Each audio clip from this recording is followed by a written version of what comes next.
Mesdames et messieurs, bienvenue à Bametra Cameroun. Je suis le docteur Joya, je suis phytothérapeute et docteur traditionnel. Aujourd'hui, nous parlons de la salpingite. La salpingite, qu'est-ce que c'est? Comment attrape-t-on une salpingite? Peut-on en guérir? Comment faire pour se prémunir de la salpingite? C'est à ces interrogations que je vais essayer de répondre au cours de cette vidéo. Mais pour être plus illustratif, nous allons nous référer à ce schéma. Mesdames et messieurs, nous avons là en image l'appareil génital ou encore l'appareil reproducteur féminin. Lors d'un rapport sexuel, si l'homme dépose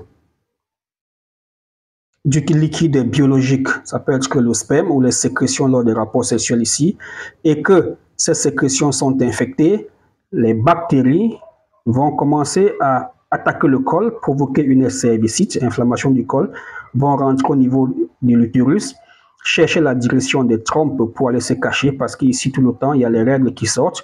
Alors les infections vont aller vers les trompes et coloniser les trompes tout en occasionnant ce qu'on appelle une salpingite, c'est-à-dire une inflammation des trompes. On va avoir mal au bas-ventre, on va avoir des saignements douloureux et parfois la couleur des règles laisse à désirer. On peut avoir des pertes bizarres qui sentent ou bien qui ont changé de couleur.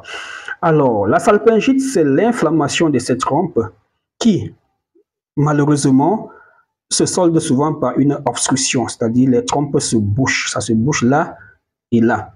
On peut être chanceuse après le passage d'une salpingite que les trompes ne soient pas bouchées. Mais régulièrement ou encore habituellement et très souvent, les trompes sont bouchées. À l'échographie, on va nous donner un résultat comme séquelles de salpingite chronique, c'est-à-dire on peut voir qu'à un moment donné, cet appareil reproducteur a été en contact avec un microbe qui a laissé des cicatrices, qui a laissé des taches, qui a laissé la saleté. Et c'est cette saleté-là qui vous bloque vos trompes, madame. Lorsque vous nous contactez, nous vous donnons un traitement à base de notre antibiotique naturel à large spectre qui va nettoyer, attraper toutes les infections qui sont là et les faire sortir. Parce qu'il y a des infections associées. Vous avez en même temps le chlamydia, le mycoplasme et la syphilis.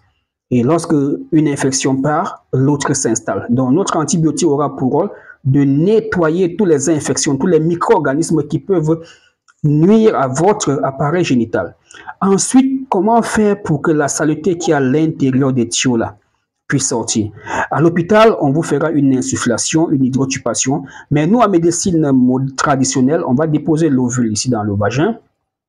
Les effets de l'ovule vont faire une forme de traction sur le trompe et tirer. Voilà pourquoi tout ce qui est ici au niveau de l'utérus va descendre, cette saleté va descendre et les trompes vont se libérer.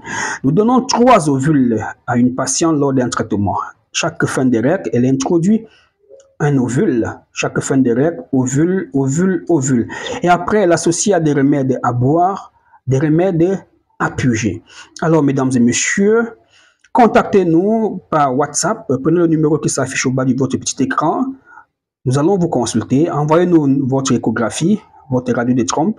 Nous allons nous charger de vous soigner et de vous aider à tomber enceinte. Nous avons également des remèdes qui vont dégager les fibromes. Les fibromes, c'est par exemple cette masse-là, ça c'est un fibrome intra-utérine. C'est celui qui dérange le plus, qui vous empêche de tomber enceinte. Non, vous tombez enceinte.